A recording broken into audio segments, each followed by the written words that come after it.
মাঝে মাঝে আল্লাহ আমাদেরকে দুঃখ কষ্ট দিয়ে পরীক্ষা করতে চান, এগুলো আমাদের জন্য খারাপ নয়। এই দুঃখ কষ্ট বিপদ আমাদের কোমরকে সোজা করে, আমাদের পায়ের মাটিকে শক্ত করে। চিল্লায় বলেন ঠিক কিনা?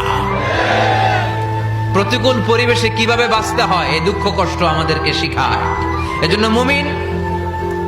মুমিন বান্দার বৈশিষ্ট্য হচ্ছে দুঃখ কষ্ট বেদনা জ্বালা এগুলোতে সে আপসেট হয় না, সে হাল ছেড়ে দেয় না, সে ভরসা রাখে একজনের উপর। চিল্লায় বলতে হবে তিনি কে? কারণ মুমিন জানে রাত্রি যত গভীর হয় অন্ধকার তমানিসা ভেদ করে সুবহে সাদিক হয়। মুমিন জানে গর্ভবতী নারীর পেটের ব্যথা যেই দিন বাড়তে থাকে ওই দিনই নতুন মেহমান আগমনের সময় ঘনাতে থাকে। মুমিন জানে তার জীবনে দুঃখ কষ্ট বিপদ যত বাড়তে থাকে সুখের দিন কাছে আসতে থাকে। বিশ্বনবী পাগলের মতো একবার হাউজে কাউসারে যাবেন, একবার সিরাতে যাবেন, একবার পুলসিরাতের দিকে, একবার হাউজে কাউসারের দিকে পাগলের মতো দৌড়াতে থাকবেন। তার কোন গুনাহগার উম্মত যাতে জাহান্নামে ঢুকে না যায়, সেদিন কেউ সুপারিশ করতে পারবে না বিশ্বনবী ছাড়া। এজন্য 5 নম্বর আল্লাহ বললেন মান যাল্লাযী ইয়াশফাউ ইনদাহু ইল্লা বিইযনিহি। কার সাহস আছে, কার এত বড় বুকের পাটা কিয়ামতের কঠিন দিন আল্লাহর সামনে দাঁড়িয়ে সুপারিশ করবে?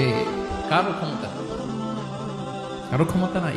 বিশ্বনবী সেদিন সিজদায় পড়ে উম্মতের জন্য কাঁদবেন, সবাই কাঁদবে নফসি নফসি, আল্লাহ আমারে বাঁচাও, আল্লাহ আমারে বাঁচাও। বিশ্বনবী বলবেন উম্মতি উম্মতি। বিশ্বনবী আমার জন্য কাঁদবেন, আপনার জন্য কাঁদবেন, আমাদের জন্য সেদিন কেঁদে কেঁদে জাহান্নামের দরজায় দাঁড়িয়ে আমাদেরকে টেনে টেনে জান্নাতে ঢুকাবেন।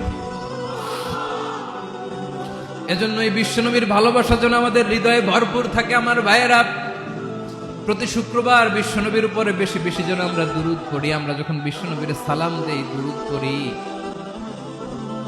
একদল স্পেশাল ফেরেশতা আছে যারা বিশ্বনবীর দুরূদটা নিয়ে সরাসরি বিশ্বনবীর রওজায় যায়, যে বলে অমুকের বেটা অমুক আপনারে সালাম দিয়েছে। বিশ্বনবী নিজ কবরের থেকে নিজেই সালামের উত্তর দেয়। বিশ্বনবীর ভালোবাসা যেন আমাদের হৃদয়ে থাকে, বিশ্বনবীর সুন্নাহ দিয়ে যেন আমাদের জীবনটাকে সাজাই। পারা যাবে ইনশাআল্লাহ। বিশ্বনবীর ভালোবাসা ছাড়া কেউ জান্নাতে ঢুকতে পারবে? বিশ্বনবীর পক্ষে আমরা বলবো, বিশ্বনবীর পক্ষে আমরা লিখব, বিশ্বনবীর জন্য আমরা আমাদের কলিজার রক্ত বিলিয়ে দিব। ঠিক কিনা বলেন? পরিবর্তনটা আস্তে আস্তে হয়। এই খুনে ধরা সমাজ এমনি নষ্ট হয় নাই, দীর্ঘদিনে নষ্ট হয়েছে। এটা ঠিক করতে হইলে আমাদের দীর্ঘ সময় লাগবে, দীর্ঘদিন লাগবে, অনেক ঘাম ঝরাতে হবে, অনেক পথ যেতে হবে, মাইলস টু গো। ঠিক কিনা?